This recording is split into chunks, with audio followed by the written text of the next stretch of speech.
Hi everyone, welcome to Aaradhya's kitchen.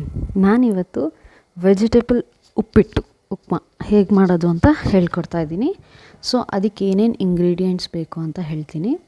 So ನಾನು carrot ಮತ್ತು ಬೀನ್ಸ್ನ ಸಣ್ಣಗೆ ಹೆಚ್ಚಿಟ್ಕೊಂಡಿದ್ದೀನಿ. ಒಂದು 4 ಈರುಳ್ಳಿ, 1-2 ಹಸಿಮೆಣಸು, ಕರಿಬೇವಿನ ಸೊಪ್ಪು ಕಡ್ಡಿ, ಅರ್ಧ ನಿಂಬೆಹಣ್ಣು ಮತ್ತು ಸ್ವಲ್ಪ ಕಾಯಿ ತುರಿ ಮತ್ತು ಕೊತ್ತಂಬರಿ ಸೊಪ್ಪು. ನಾನು 2 ಪಾವಷ್ಟು ಎರಡು ಲೋಟದಷ್ಟು ರವೆ ತೊಗೊಂಡಿದ್ದೀನಿ. ಸೊ ಈಗ ಫಸ್ಟಿಗೆ ರವೆನ ಹುರ್ಕೊಬೇಕು. ಸೊ ಒಂದು ಪ್ಯಾನಿಗೆ ಸ್ವಲ್ಪ ಆಯಿಲ್ ಹಾಕ್ಕೊತೀನಿ. ಆಯಿಲ್ ಹಾಕ್ಕೊಂಡು ಕಡಲೆಬೇಳೆ ಹಾಕ್ಕೊತೀನಿ. ಕಡಲೆಬೇಳೆ ಸ್ವಲ್ಪ ಹಾಕ್ಕೊಂಡು ಒಂದು ಸ್ಪೂನಷ್ಟು ಹಾಕ್ಕೊಳ್ಳಿ. ಅದು ಚೆನ್ನಾಗಿ ಬಾಡಿಸ್ಕೊಂಡು ಅದಕ್ಕೆ ರವೆ ಹಾಕ್ಕೊತಾ ಇದ್ದೀನಿ. ಎರಡು ಲೋಟದಷ್ಟು ಹಾಕ್ಕೊತಾ ಇದ್ದೀನಿ. ಸೊ ಅದು ಕ್ಲೀನಾಗಿ ಫ್ರೈ ಮಾಡ್ಕೊಬೇಕು.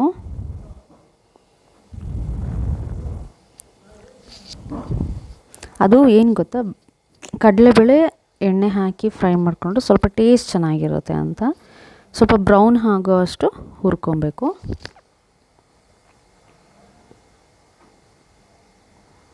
ಸೊ ಕ್ಲೀನಾಗಿ ಒಂದು 5 to 10 ಮಿನಿಟ್ಸ್ ಹುರ್ಕೊಬೇಕು ಕ್ಲೀನಾಗಿ. ಅದು ಗೊತ್ತಾಗುತ್ತೆ ನಿಮಗೆ ಚೇಂಜ್ ಆಗೋದು ಕಲರ್ಸು.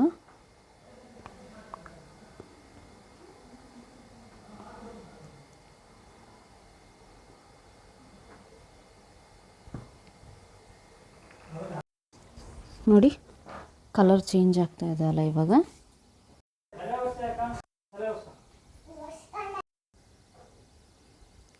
ನೋಡಿ ಸ್ವಲ್ಪ ಕಲರ್ ಚೇಂಜ್ ಆಗ್ತಾ ಇದೆ. ಸೊ ವೈಟ್ ಕಾಣ್ತಾ ಇದೆ. ಅದು ಬ್ರೌನ್ ಆಗಿರೋದು ನಿಮಗೆ ಹಾಗೆ ಕಾಣ್ತಿದೆ. ವೈಟು ಹುಡಿ ಆಗಿದೆ ಅಲ್ಲ ಈಗ.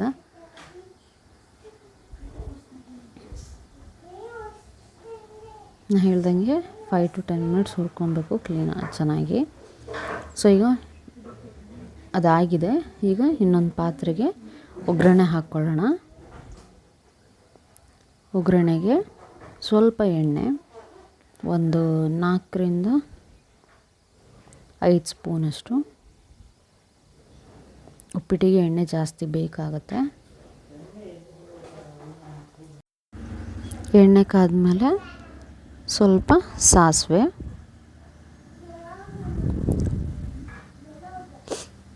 ಮತ್ತು ಜೀರಿಗೆ ಹಾಕ್ಕೊತಾ ಇದ್ದೀನಿ, ಒಂದು ಅರ್ಧ ಸ್ಪೂನಷ್ಟು. ಉದ್ದಿನಬೇಳೆ ಜಾಸ್ತಿ ಸಹ ಹಾಕೋಂಗಿಲ್ಲ, ಲೋಳೆ ಬರುತ್ತೆ ಅಂತ ಒಂದು ಟೇಸ್ಟಿಗೆ ಒಂಚೂರು ಒಗ್ಗರಣೆಗೆ. ಈಗ ಕಡಲೆಬೇಳೆ ಮತ್ತೆ ಹಾಕ್ಕೊತಾ ಇದ್ದೀನಿ. ಕಡಲೆಬೇಳೆ ಸ್ವಲ್ಪ ಜಾಸ್ತಿ ಹಾಕ್ಕೊಂಡ್ರೂ ಪರವಾಗಿಲ್ಲ ಈಗ. ಸೊ ಈಗ ಈರುಳ್ಳಿ, ಯಾಕೆ ಕರಿಬೇವಿನ ಸೊಪ್ಪು ಹಸಿಮೆಣಸು ಆಮೇಲೆ ಹಾಕಿದೆ ಅಂದರೆ ಒಂದೇ ಸಲ ಹಾರುತ್ತೆ ಅನ್ನೋಕ್ಕೋಸ್ಕರ ಆಮೇಲೆ ಹಾಕಿದ್ದೀನಿ. ಚೂರು ಈರುಳ್ಳಿ ಹಾಕ್ಬಿಟ್ಟು ಈಗ ಈರುಳ್ಳಿ ಹಾಕ್ಕೊಳ್ಳೋಣ. 4 ಈರುಳ್ಳಿ ಹೆಚ್ಚಿದ್ದೆ. 4 ಈರುಳ್ಳಿ ಇದಷ್ಟು ಕ್ಲೀನಾಗಿ ಈಗ ಅದು ಹೇಳ್ದಂಗೆ ಬ್ರೌನ್ ಕಲರ್ ಬರೋ ಅಷ್ಟು ಕ್ಲೀನಾಗಿ ಫ್ರೈ ಆಗಬೇಕು.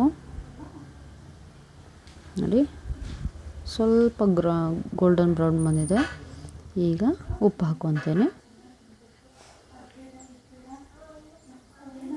ಉಪ್ಪು ಈಗ ಸ್ವಲ್ಪ ಹಾಕ್ಕೊಂಡ್ರೆ ಈರುಳ್ಳಿ ಕ್ಲೀನಾಗಿ ಬೇಯುತ್ತೆ ಅಂತ. ನೋಡಿ ಕ್ಲೀನಾಗಿ ಬ್ರೌನ್ ಕಲರ್ ಆಗಿದೆ. ಸೊ ಈಗ ಕ್ಯಾರೆಟು ಮತ್ತು ಬೀನ್ಸ್ ತೊಳೆದು ಇಟ್ಕೊಂಡಿರೋದನ್ನ ಹಾಕ್ತೀನಿ. ಇದನ್ನು ಎಕ್ಸ್ಟ್ರಾ ಬೇಯಿಸ್ಕೊಳ್ಳೋದು ಅಂತ ಏನು ಬೇಡ, ಯಾಕಂದರೆ ಒಗ್ಗರಣೆಲ್ಲೇ ಚೆನ್ನಾಗಿ ಬೇಯುತ್ತೆ. ಚೆನ್ನಾಗಿ ಒಂದು ಸ್ವಲ್ಪ ಹೊತ್ತು ಬಿಟ್ಟರೆ ಉಪ್ಪು ಹಾಕ್ಕೊಂಡಿದ್ದೀನಲ್ಲ, ಕ್ಲೀನಾಗಿ ಉಪ್ಪು ಹಿಡಿಯುತ್ತೆ. ಹೀಗೆ ಬೇಯಿಸ್ಕೊಬೋದು.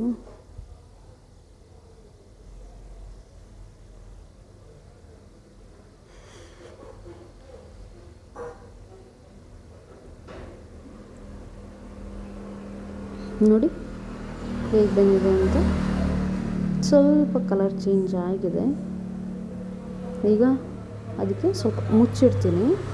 ಏನೂ ಹಾಕಿಲ್ಲ, ನೀರೆಲ್ಲ ಹಾಕಿಲ್ಲ, ಹಾಗೆ ಮುಚ್ಚಿ ಮುಚ್ಚಿಡ್ತೀನಿ. ಸ್ವಲ್ಪ ಹಿಂಗೆ ಬಾಯ್ಲ್ ಆಗಲಿ ಅಂತ ಅದು.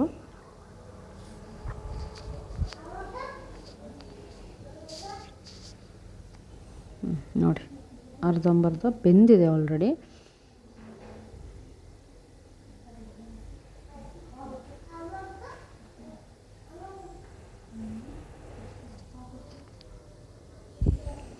ಈಗ ನೀರು ಹಾಕ್ಕೊತೀನಿ. 2 ಲೋಟದ್ದು ರವೆ ತೊಗೊಂಡಿದ್ದೆ. ಸೊ 4.25 ಲೋಟ ಅಷ್ಟು ನೀರು ಹಾಕ್ಕೊಬೋದು. 5 ಲೋಟ ಹಾಕ್ಕೊಂಡ್ರೂ ಏನೂ ಚಿಂತಲ್ಲ, ಚೆನ್ನಾಗೇ ಆಗುತ್ತೆ. ನಾನು 4 ಲೋಟ ಅಷ್ಟು ಹಾಕ್ಕೊತಿದ್ದೀನಿ. ಈಗ ಕುದೀತಾ ಇದೆಯಲ್ಲ ನೋಡಿ, ನೀರು ಹಾಕಿ ಒಂದು 5 ಮಿನಿಟ್ಸ್ ಬಿಟ್ಟಿದ್ದೆ. ನೀರು ಚೆಂದ ಕುದೀತಾ ಇದೆ. ಒಂದು ಸ್ವಲ್ಪ ಹೊತ್ತು ಮುಚ್ಚಿಡ್ತೀನಿ. ಒಂದು 5 to 10 ಮಿನಿಟ್ಸ್ ಮತ್ತೆ ಮುಚ್ಚಿಡ್ತಿದ್ದೀನಿ. ಮುಚ್ಚಿಟ್ಮೇಲೆ ಮತ್ತೆ ಹಾಗೆ ಕುದೀತಾ ಇದೆ. ಈಗ ಅರ್ಧ ನಿಂಬೆಹಣ್ಣಷ್ಟು ಹಾಕ್ಕೊತೀನಿ. ಉಪ್ಪು ಆವಾಗಲೇ 1 ಚಮಚ ಹಾಕಿದ್ದೆ. ಬೇಕು ಅಂದರೆ ನೀವು ಮತ್ತೆ ಹಾಕ್ಕೊಬಹುದು. ಇವಾಗಲೇ ಹಾಕ್ಕೊಂಡ್ರೆ ರವೆ ಹಾಕ್ಕೊಂಡ್ಮೇಲೆ ಹಾಕ್ಕೊಂಡ್ರೆ ಸರಿಯಾಗಲ್ಲ. ಸೊ ಅರ್ಧ ನಿಂಬೆಹಣ್ಣು ಹಿಂಡ್ಕೊತಿದ್ದೀನಿ. ಟೊಮ್ಯಾಟೋನು ಹಾಕ್ಬೋದು, ಚೆನ್ನಾಗೇ ಆಗುತ್ತೆ. ಬಟ್ ಆಪ್ಷನಲ್ಲು ಟೊಮ್ಯಾಟೊ ನಿಂಬೆಹಣ್ಣು.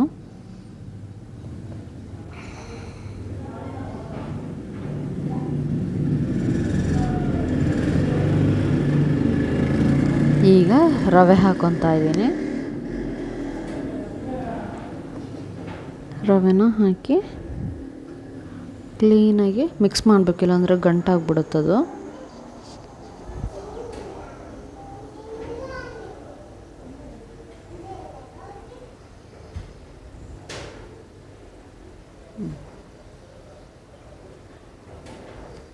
ಮಿಕ್ಸ್ ಮಾಡಿ ಕ್ಲೀನಾಗಿ ಸ್ಟವ್ ಆಫ್ ಮಾಡಿಬಿಟ್ಟು ಪ್ಲೇಟ್ ಮುಚ್ಚಿಡಬೇಕು.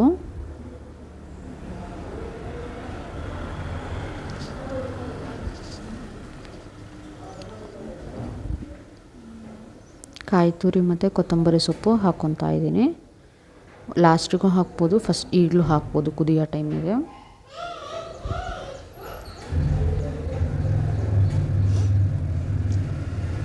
ಈಗ ಕುದೀತಾ ಇದೆ. ಸ್ಟವ್ ಆಫ್ ಮಾಡ್ತೀನಿ. ಆ್ಯಂಡ್ ದೆನ್ ಪ್ಲೇಟ್ ಮುಚ್ಚಿಡಬೇಕು. ಪ್ಲೇಟ್ ಮುಚ್ಚಿಟ್ಟು ಸ್ಟವ್ ಆಫ್ ಮಾಡಿ ಒಂದು 10 ಮಿನಿಟ್ಸ್ ಬಿಟ್ಟು ನೋಡಿದ್ರೆ ಹೀಗಾಗಿರುತ್ತೆ. ಸೊ ನೋಡಿ ಎಷ್ಟು ಚೆಂದ ಆಗಿದೆ ಅಂತ. ಸೊ ಬಿಸಿ ಬಿಸಿಯಾದ ವೆಜಿಟೇಬಲ್ ಉಪ್ಪಿಟ್ಟು ರೆಡಿಯಾಗಿದೆ. ಲೈಕ್ ಮಾಡಿ, ಶೇರ್ ಮಾಡಿ, ಸಬ್ಸ್ಕ್ರೈಬ್ ಮಾಡಿ. Thank you for watching.